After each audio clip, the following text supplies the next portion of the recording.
If they were called Glasgow Action on drugs, the funding would be doubled. Never mind available. Glasgow asbestos charity hits out at cynical council.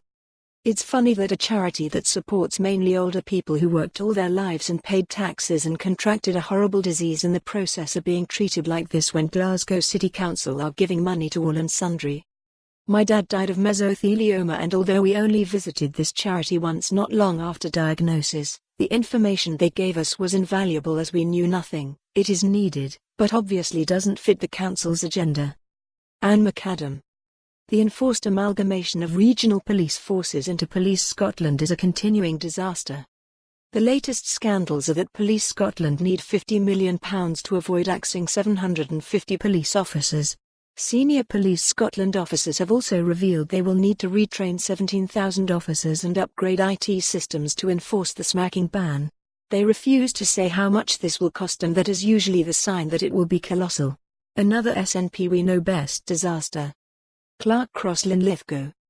IT is striking to note Scottish Secretary of State Alistair Jack Wright has ruled out a second referendum on independence even if the SNP won a majority at next year's Holyrood election.